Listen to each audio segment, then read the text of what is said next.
Hello everyone, गेजन success point में आपका स्वागत है।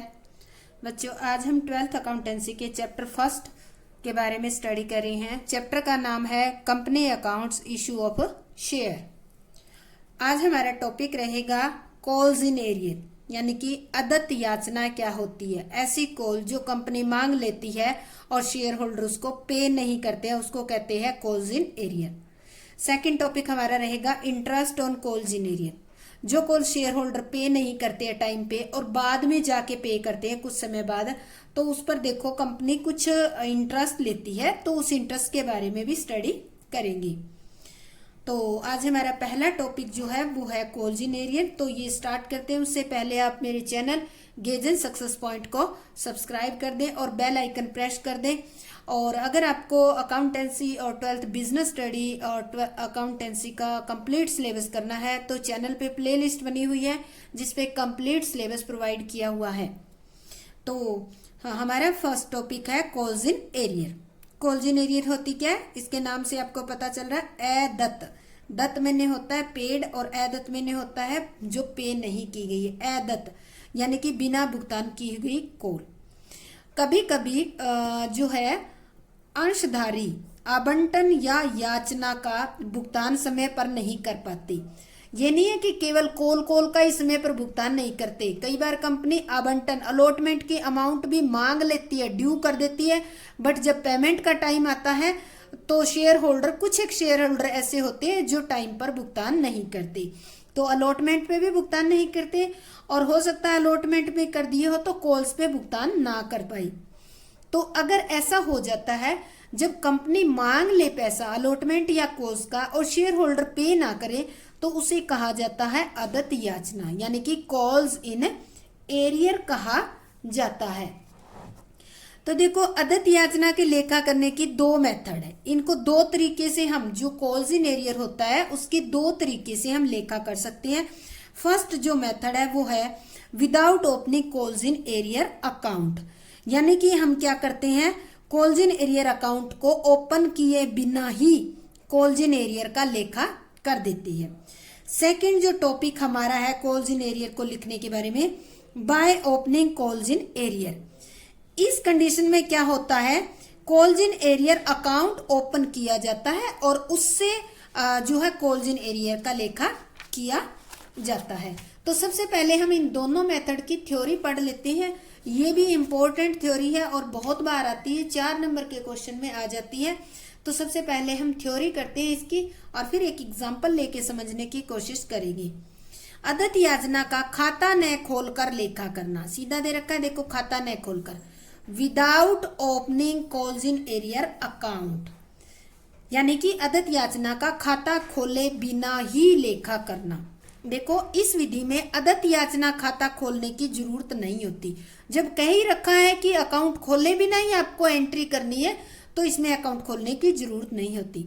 ऐसी दशा में अंशधारियों से प्राप्त वास्तविक राशि को ही जो कॉल्स अकाउंट होता है उसमें क्रेडिट किया जाता है। यानी कि मान लेते हैं किसी शेयर होल्डर से 1000 रुपीज लेने थे और उसने केवल 800 ही रुपीज दिए हैं, तो इस कंडीशन में वास्तविक वास्तविक राशि यानी कि 800 रुपए को ही कॉल अकाउंट में क्रेडिट किया जाता है।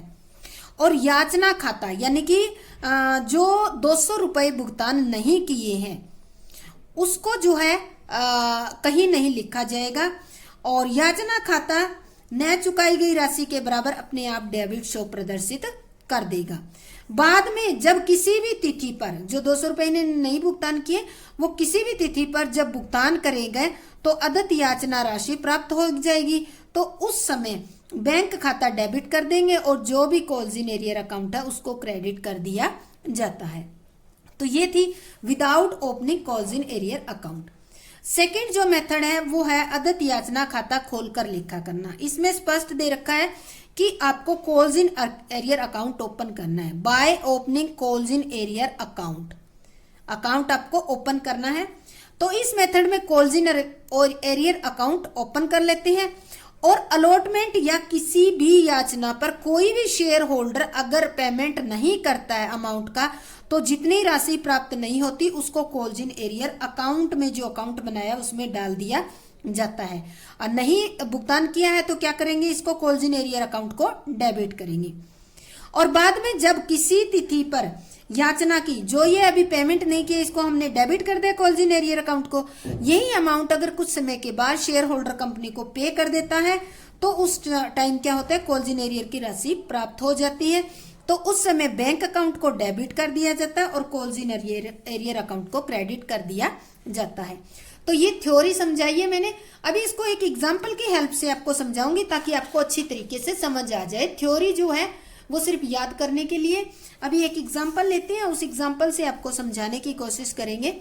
तो ये एक एग्जाम्पल है, एक्स लिमिटेड ने अपने 10,000 अंशों पर 2 रुपए फर्स्ट कॉल की है। एक्स लिमिटेड कंपनी ने 10,000 शेयर थे, उन पे फाइनल कॉल मांगी है 2 रुपए। ठीक है, फर्स्ट कॉल मांगी है 2 रुपए। एक अंशधारी जिसके पास 500 शेयर थे। अभी ये तो नहीं है कि 10,000 जो शेयर है वो एक ही शेयर होल्डर के पास हो, ऐसा नहीं हो सकता है। ये 10 के पास हो सकता है ये 20 शेयर होल्डर के पास हो। तो एक ऐसा बंदा था जिसके पास 500 जो है शेयर थे। 500 शेयर थे तो इसको कितने रुपए पे करने थे, इस व्यक्ति को 500 पे 2 रुपए मांगे हैं तो इस व्यक्ति को पे करने थे 1000 रुपीज। ठीक है, और टोटल कितने मिलने थे, 10,000 टोटल शेयर है, 2 रुपए के हिसाब से मिलने थे, कंपनी को मिलने थे 20,000। और ये जो व्यक्ति था इसको कितने पे करने थे, 1,000 रुपए पे करने थे। अब आगे देखो, पे करने थे 1,000 रुपए पे करने थे।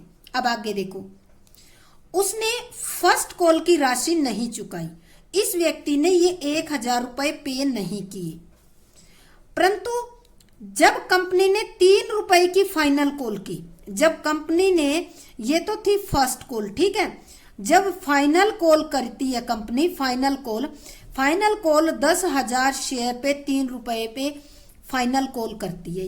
ये फाइनल कॉल कंपनी करती है। ठीक है, तो जब कंपनी ने 3 रुपए की फाइनल कॉल की तो उसने फर्स्ट कॉल यानी कि कॉल्स इन एरियर की राशि चुका दी।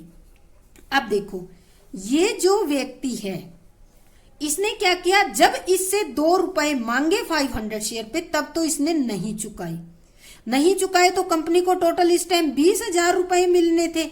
ठीक है, बट 1,000 रुपया इसने नहीं चुकाया तो अब कंपनी को कितने मिले, 19,000 रुपए।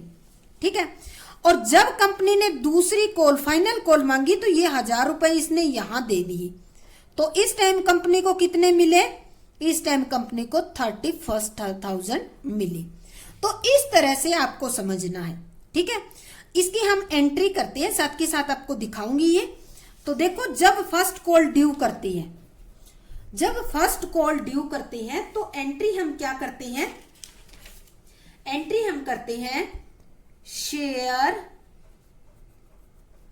First call account debit to share capital account. कितने रुपए की, 20,000 की। अभी आपको बताया ना 20,000 की।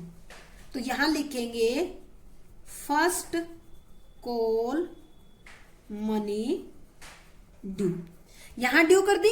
ये हमने 2 अलग अलग लिए है, without opening calls in arrear account, और यहां हमने लिया है by opening calls in arrear account. तो आपको दोनों तरीके से, जब अकाउंट ओपन नहीं किया जाता है और जब अकाउंट ओपन किया जाता है तो हम किस तरह से एंट्री करेंगे। ये तो एंट्री कर दी हमने जब खाता नहीं खोला जाता है कॉल्स इन एरियर का। अब एंट्री करते हैं हम जब कॉल्स इन एरियर का अकाउंट ओपन किया जाता है। तो ये सेम ही एंट्री होगी, क्योंकि ड्यू तो हम सेम ही एंट्री से करेंगे। First call account debit to share capital account, कितने, 20,000 से हमने ड्यू कर दी। जब अकाउंट खोलो या ना खोलो, फर्स्ट एंट्री ड्यू करने की दोनों में सेम रहेगी। अब इसके अमाउंट मिलेंगे, इसके फर्स्ट कॉल के रुपए मिलेंगे। अभी हमने देखा ना, फर्स्ट कॉल के जब रुपए मिलेंगे तो टोटल कंपनी को मिलने थे 20,000, पर इसने, इस शेयर होल्डर ने 500 पे 2 रुपए के हिसाब से 1,000 नहीं दिए, तो कंपनी को कितने मिले, 19,000 मिले। ठीक है, 19,000 मिले।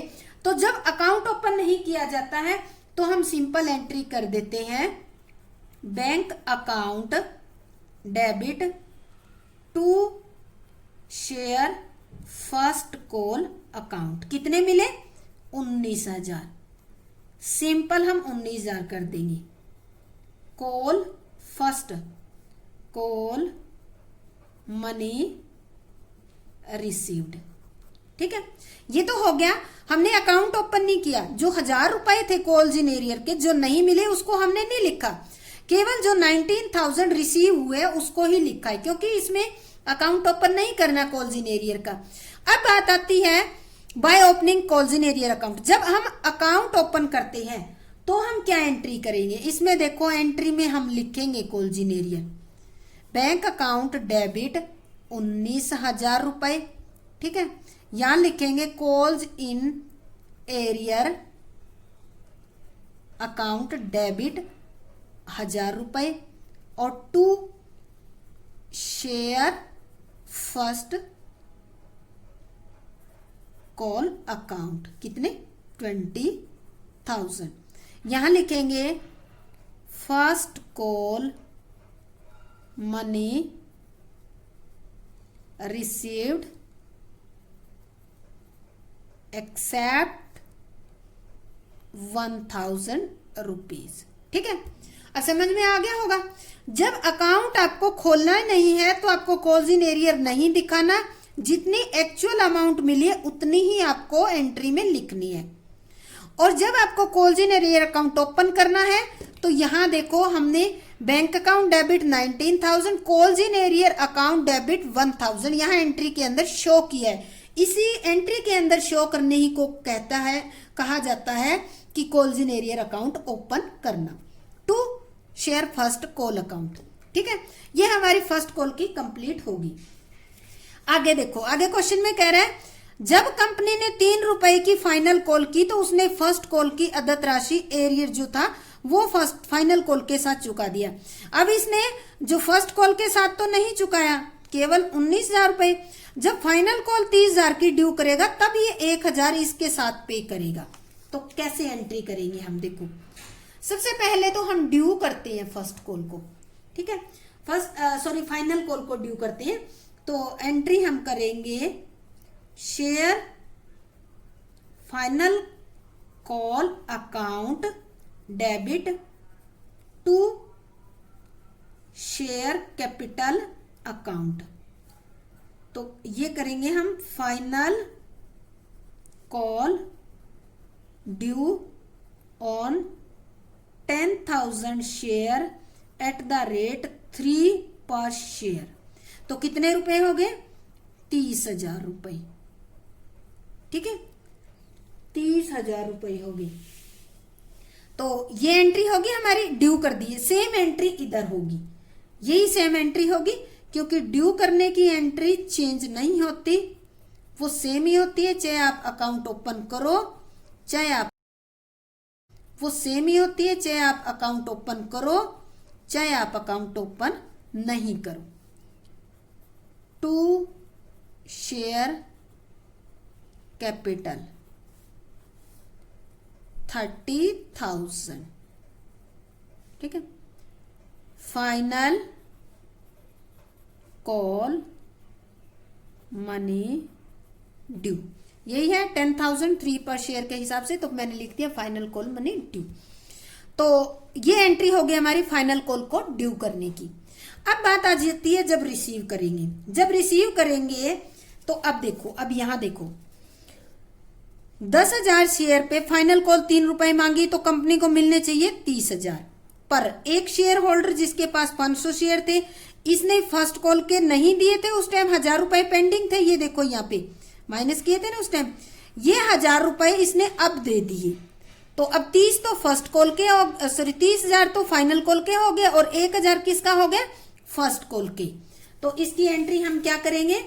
एंट्री करेंगे बैंक अकाउंट डेबिट टू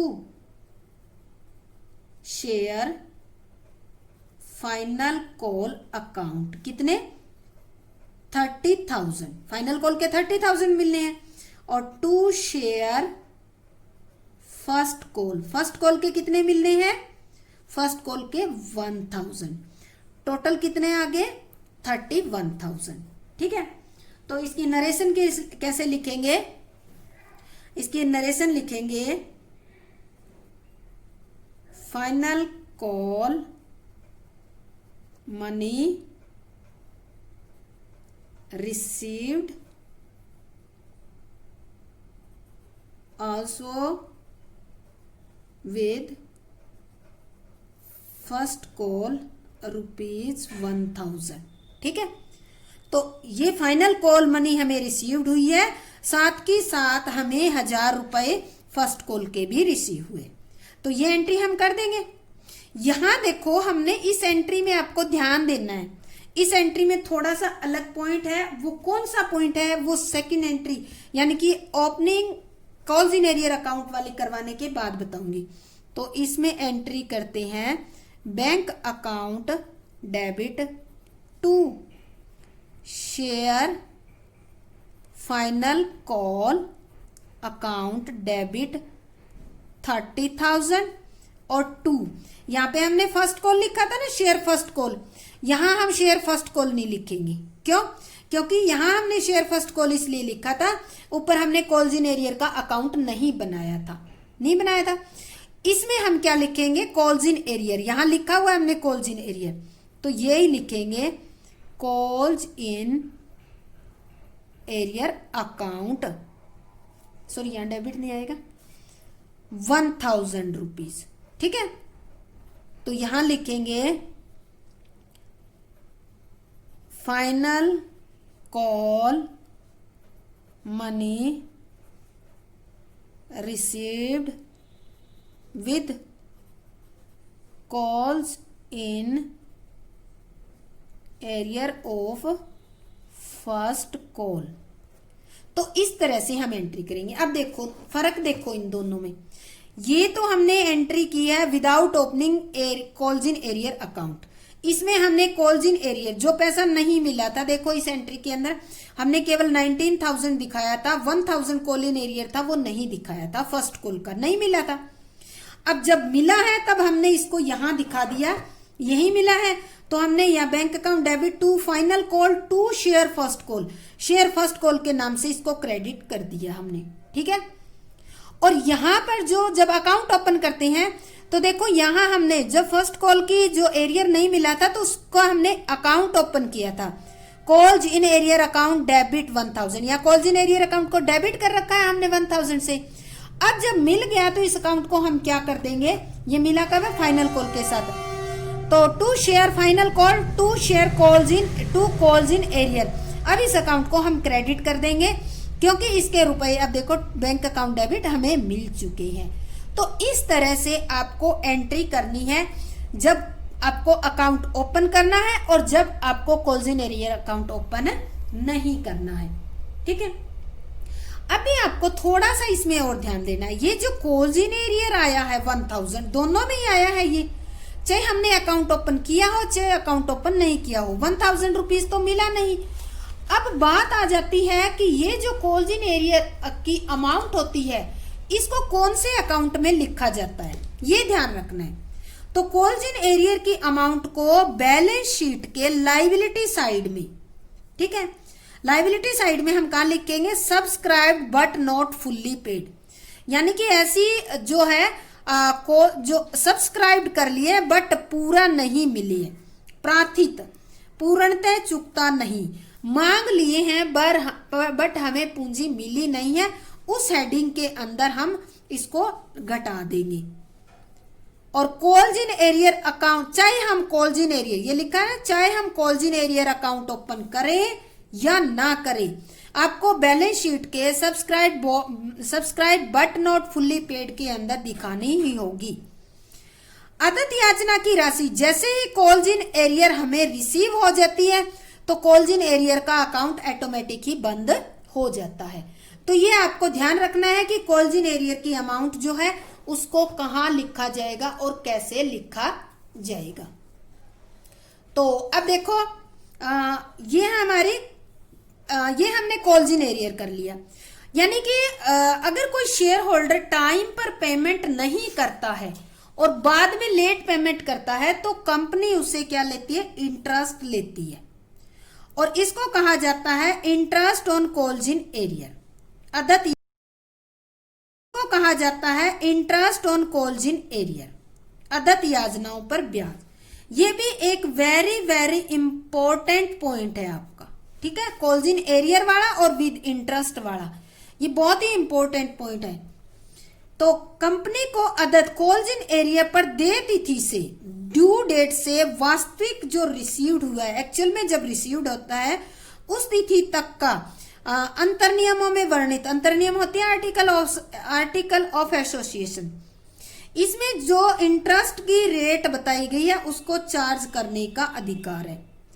परंतु अगर आपकी कंपनी में आर्टिकल ऑफ एसोसिएशन नहीं है तो आपको कंपनी अधिनियम 2013 की शेड्यूल फर्स्ट की टेबल F को लागू करना होगा। ये ध्यान रखना है, अगर आर्टिकल ऑफ एसोसिएशन नहीं है तो 2013 शेड्यूल 1 टेबल फर्स्ट को लागू करना है, और इस टेबल के अंदर जो इंटरेस्ट की रेट है, interest on calls in arrear दिया हुआ है वही चार्ज करना है। और इस टेबल में लिखा होता है 10% एनुअल, वार्षिक दर, ये ध्यान रखना है। इस टेबल में क्या लिखा होता है, 10% वार्षिक दर, 10% वार्षिक दर से ब्याज चार्ज किया जाएगा, किस पे, कॉल्स इन एरियर पे। पर जो बोर्ड ऑफ डायरेक्टर होते हैं, संचालक होते हैं, कंपनी उनको एक अधिकार देती है कि वह कॉल्स इन एरियर पर या तो पूरा या आंशिक ब्याज में छूट दे सकती है। अगर ये बोर्ड ऑफ डायरेक्टर चाहे तो छूट दे सकती है।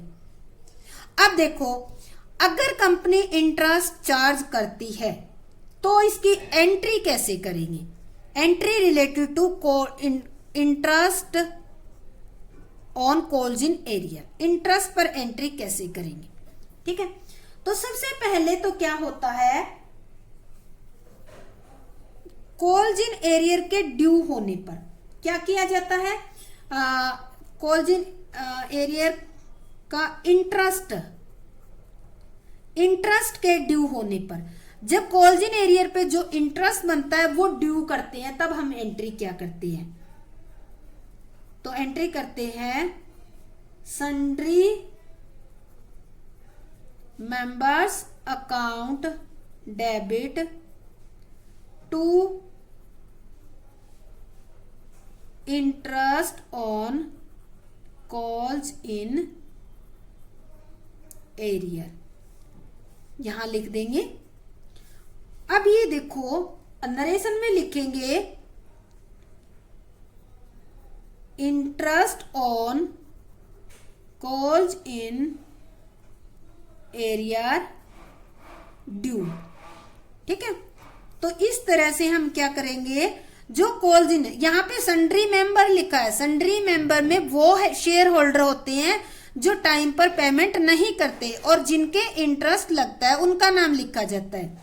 और ये to interest on calls in arrear, यहाँ इंटरेस्ट को ड्यू किया है कंपनी ने, क्रेडिट किया है, क्योंकि कंपनी के लिए तो फायदा ही है, इंटरेस्ट मिलेगा, इसलिए इस इंटरेस्ट को कंपनी ने क्रेडिट किया है, ठीक है। अब देखो, ये ड्यू कर दिया, ड्यू करने के बाद क्या होगा, ये इंटरेस्ट रिसीव होगा अदत याचनाओं पर ब्याज की राशि प्राप्त होने पर। जब ये रिसीव्ड होगा तो एंट्री करी जाएगी बैंक अकाउंट डेबिट टू, किससे मिलेगा, सन्ड्री मेंबर्स से, मेंबर्स अकाउंट। तो यहां लिखेंगे interest on calls in arrear received, interest on calls in arrear received. तो इस तरह से पहले हमने ड्यू कर दिया sundry members account debit to interest on calls in arrear, फिर जब मिलेगा तो एंट्री करेंगे bank account debit to sundry members account credit कर देंगे। अब देखो, अब ये जो होता है कंपनी को मिल गया, अब कंपनी इसको कौन से अकाउंट में लिखेगी? साल के एंड में कंपनी इसको कौन से अकाउंट में लिखेगी? तो साल के एंड में interest on calls in arrear को company profit and loss account के क्रेडिट साइड में लिखेगी। ठीक है, क्यों? क्योंकि कंपनी के लिए ये प्रॉफिट है। तो एंट्री हम करते हैं interest on calls in arrear account debit to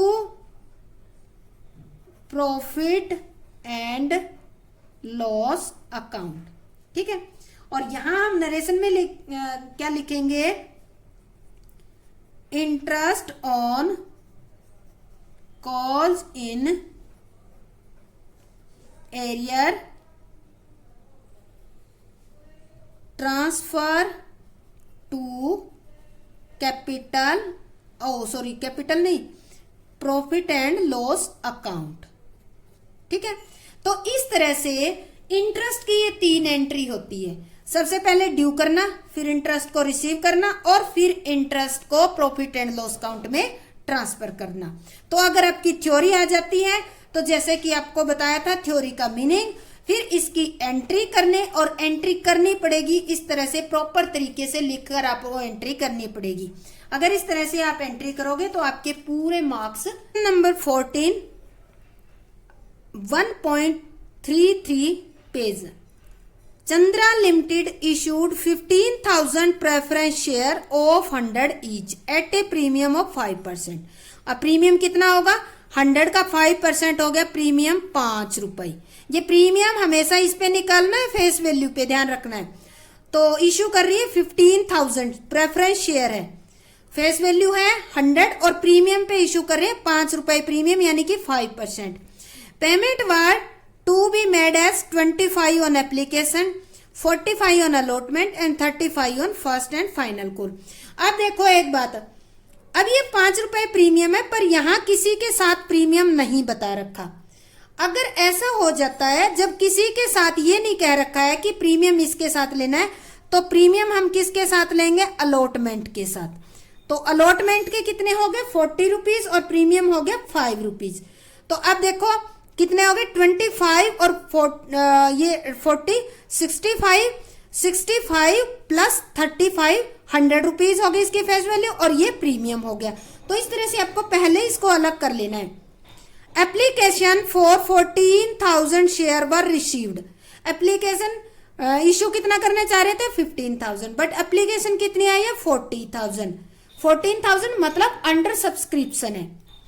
all were accepted, सारे के सारे एक्सेप्ट कर लिए, यानी कि पूरे 14,000 के लिए एप्लीकेशन आई, उन सबको शेयर अलॉट कर दिया। एक्सेप्टेड मतलब all the money was duly received, सारी मनी प्राप्त हो गई except the first and final call 200 share, सारे रुपए प्राप्त हो गए, बट जब फर्स्ट और फाइनल कॉल मांगी तब 200 शेयर एक बंदे के पास थे, उसने नहीं दिए। अब 200 शेयर फर्स्ट कॉल पे कितने मांगे?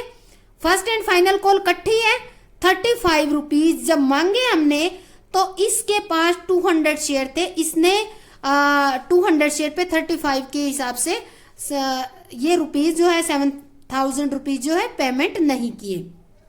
Give the necessary journal entry and prepare cash book of the company. कितने इशू करना चाहती है? इशू करना चाहती है 15,000 शेयर। ठीक है, एप्लीकेशन कितने की आई है? एप्लीकेशन आई है 14,000 शेयर की। तो कंपनी चाह रही है 15,000, एप्लीकेशन आई है 14,000 की। तो ये कौन सा है? Under subscription. कम आई एप्लीकेशन, इन सबको एक्सेप्ट कर लिया। एप्लीकेशन पे कितने रुपए मांगे या कंपनी ने? एप्लीकेशन पे मांगे 25 रुपीज। अलॉटमेंट पे कितने मांगे हैं? अलॉटमेंट पे 40 प्लस 5 यानी कि 45 रुपीज विद प्रीमियम। और फर्स्ट एंड फाइनल कॉल पे कंपनी ने कितने मांगे? 35 रुपीज। ठीक है, अच्छा एक शेयर होल्डर था, ए जो है एक शेयर होल्डर, 200 शेयर थे उसके पास। ठीक है, तो इसने पेमेंट नहीं किए इन पे। तो पहले हम एप्लीकेशन के कर लेते हैं। एप्लीकेशन कितने की आई? 14,000 की। कितने रुपए आए? एप्लीकेशन 25 पर शेयर के हिसाब से आई है। तो तो इसकी एंट्री जो है हम करते हैं bank account debit to preference share application account. पर हमें इस क्वेश्चन के अंदर कैश बुक बनानी है, तो ये एंट्री हम सीधी अपनी कैश बुक में ही कर लेते हैं, एंट्री नहीं करेंगे। तो हम यहाँ लिखेंगे कैश बुक हमने बना रखी है, बैंक कॉलम बनाया है इसके अंदर, डेबिट साइड में टू प्रेफरेंस को मैं शॉर्ट में लिख रही हूं, प्रेफरेंस शेयर एप्लीकेशन अकाउंट। कितने रुपए थे ये देखो, हमारे 14,000 शेयर थे, 25 के हिसाब से हमने एप्लीकेशन मनी आई है, तो ये हो गए 3,50,000। ये ड्यू होगी यानी कि इसकी मिल गई। अब इसको किस में ट्रांसफर किया जाएगा, शेयर कैपिटल में। शेयर कैपिटल में ट्रांसफर करेंगे तब हम एंट्री करेंगे, एंट्री हमारी होगी preference share application account debit to preference share capital account 3,50,000 3,50,000 की एंट्री कर दी। यहां हम लिखेंगे application money transfer to share capital account. तो ये हमने ट्रांसफर कर दी, एप्लीकेशन का हो गया। अब बात आती है अलॉटमेंट की। अलॉटमेंट को पहले क्या किया जाएगा, ड्यू किया जाएगा। 40 रुपीज अलॉटमेंट के, 5 रुपीज प्रीमियम के, तो इसकी पहले ड्यू होगी, एंट्री नहीं करें, ड्यू करेंगे हम। तो एंट्री हम करेंगे preference share allotment account debit to preference share capital account to आपका सिक्योरिटी प्रीमियम रिजर्व अकाउंट।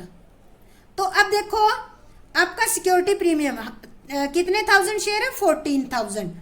तो 14,000 इनटू में यहां करेंगे हम 45, तो ये आ जाएगा आपका 6,30,000। ठीक है, और यहां करेंगे 14 इंटू में 40 है ना शेयर इसके, तो अलॉटमेंट के, तो ये आ जाएगा 5,60,000। और प्रीमियम आ गया 14,000 इंटू में 5, तो ये आ गया आपका 70,000। ठीक है, अब यहां लिखेंगे हम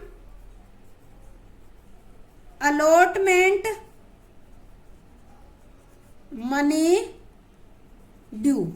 अलॉटमेंट मनी ड्यू कर दी। अब अलॉटमेंट की जब अमाउंट मिलेगी तो उस अमाउंट को हम कहां दिखाएंगे, कैश बुक में दिखाएंगे। तो यहां लिखेंगे हम to preference share allotment account 14,000 with premium, ये आ जाएगी 6,30,000। ठीक है, अब फाइनल कॉल दोनों की होगी, अलॉटमेंट की भी होगी। अब आती है फाइनल कॉल। फाइनल कॉल कितने रुपए मांगे, 35 रुपीज। फाइनल कॉल 14,000 पे मांगे है, तो हम पहले ड्यू कर देते हैं। ठीक है, अब हम इसको ड्यू कर देते हैं। ड्यू करेंगे तो एंट्री क्या करेंगे, preference share first and final call account debit to preference share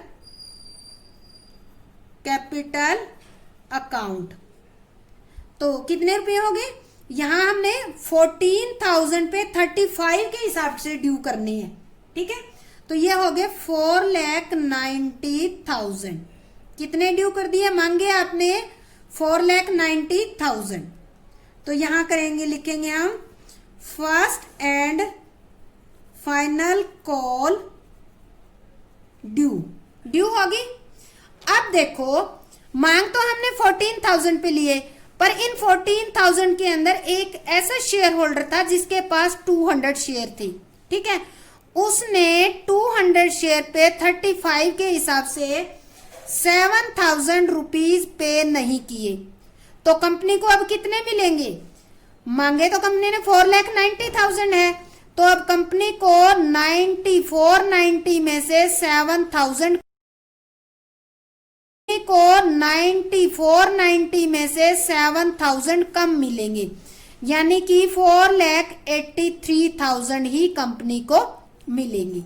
ये क्या रहेगी? एरियर रहेगी। अगर आप एरियर का अकाउंट बनाते हो तो आप एंट्री करोगे calls in arrear account debit to preference share first and final call. कितने? 7,000। ये एंट्री आपको करनी पड़ेगी, ठीक है। इसकी हम नरेशन लिखेंगे first and final call at the rate of rupees 35,000 share on 200 rupees है, ये शेयर नहीं, रुपीज ऑन 200 शेयर। इसको लिखेंगे अनपेड, ठीक है, अनपेड रहेगी ये। तो ये हमारा आगे 7,000 ये एंट्री होगी। अब इसके जब रुपए प्राप्त होंगे तो 4,90,000 नहीं प्राप्त होंगे, 4,83,000 आपको रिसीव होंगे। तो हम यहां लिखेंगे अपने बैंक कैश बुक में लिखेंगे to preference share first and final call. अभी देखो आपके 14,000 शेयर थे, उसमें से 200 शेयर पे नहीं मिले तो कितने शेयर बच गए? 13,800 शेयर बच गए। इन पे आपको 35 के हिसाब से मिले हैं, ठीक है। 14,000 शेयर पे ड्यू किया, 200 शेयर पे नहीं मिले तो मिले कितने पे? 13,800 शेयर पे 35 के हिसाब से मिले, तो रुपए आपके पास आए 4,83,000। तो इसका हम टोटल कर देंगे, ये आ जाएगा 14,63,000। क्रेडिट साइड में कुछ भी नहीं है लिखा हुआ, कोई भी एंट्री नहीं है, तो ये आ जाएगा आपका बाय बैलेंस सीडी। कितना? 14,63,000। ये आपका अकाउंट कंप्लीट हो जाता है, ठीक है। ये आपका कैश बुक आ गया। अब हम बनाएंगे इसके अंदर आपका बैलेंस शीट, ठीक है, क्योंकि क्वेश्चन में अकाउंट बनाने के लिए कह रखा था तो बैलेंस शीट भी बनाएंगे। ये हमने बैलेंस शीट का परफॉर्मा बना रखा है कि as on dash current year का, प्रीवियस ईयर का। ये हाफ है भाई, आधा का जो है ये जो है पोर्शन हमारा वर्किंग नोट का है, जिसमें हम ये निकालेंगे शेयर कैपिटल की अमाउंट, रिजर्व, करंट एसेट्स किस तरह से निकलती है। तो ये हमने वर्टिकल फॉर्म में बनाया। इक्विटी एंड लायबिलिटी, पहली हेडिंग आती है आपकी शेयर कैपिटल की, शेयर होल्डर फंड की। शेयर होल्डर फंड में क्या इंक्लूड करते हैं? शेयर कैपिटल और रिजर्व एंड सरप्लस। एसेट्स के अंदर पहली हेडिंग हमारी होगी करंट एसेट्स की, ठीक है, क्योंकि हमारे क्वेश्चन में इतनी है तो हमने इतनी लिखी है। तो इसके लिए आपको वर्किंग नोट बनाना आना चाहिए बहुत अच्छे तरीके से। नंबर 1 हम ले लेते हैं यहाँ पे शेयर कैपिटल। ये निकाल रहे हैं हम शेयर कैपिटल का। शेयर कैपिटल ये जो हेडिंग है ये लिखकर हम ये निकालेंगे सबसे पहले। तो आपकी अथोराइज कैपिटल कुछ भी नहीं दे रखी, अथोराइज्ड कैपिटल कुछ भी नहीं है, डैश शेयर डैश ईच कितने रुपए के है, तो कुछ भी नहीं है, इसको आप यूं ही छोड़ दो, ठीक है। अब आती है सेकंड नंबर पे आती है issued capital. Issued capital, issued capital आपकी कितनी है? कितनी इशू करना चाह रही थी फर्म? 15,000 शेयर के लिए एप्लीकेशन मांगी थी, तो इशूड होगी 15,000 preference share at the rate of 100 each, तो ये होगी 15 लाख। ठीक है, इशू करना चाह रही थी कंपनी 15 लाख, बट अब देखो सब्सक्राइब्ड जो कंपनी के पास आई है, सब्सक्राइब्ड एंड फुल्ली पेड लिख लेते हैं इसको, fully paid capital. Fully paid capital कितने पे मिली आपको? अब जैसे कि आपको बताया था 13,800 share at the rate of 100 each, क्योंकि 200 शेयर पे नहीं मिली थी ना, तो वो आपको यहाँ लेस करने पड़ेगी। ठीक है, तो ये मैंने सीधा 13,000, ये देखो आपके एप्लीकेशन आई थी 14,000 के लिए, 200 शेयर जो एक बंदे के पास थे उसने नहीं पे किए, तो ये बच गए, इतने ही शेयर पे आपकी फाइनल कॉल तक मनी आई है। ठीक है, तो ये आपको रुपए मिल गए।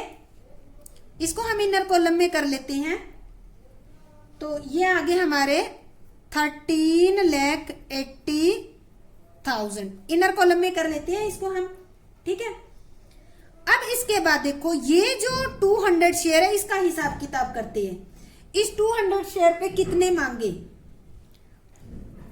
200 प्रेफरेंस शेयर, क्योंकि 14,000 थे उनका हिसाब तो करना ही पड़ेगा। 13,800 पे तो सीधी सीधी आ गई अमाउंट। 200 शेयर पे हमने कितने मांगे थे? एट द रेट ऑफ 100 हमने मांगे थे 20,000।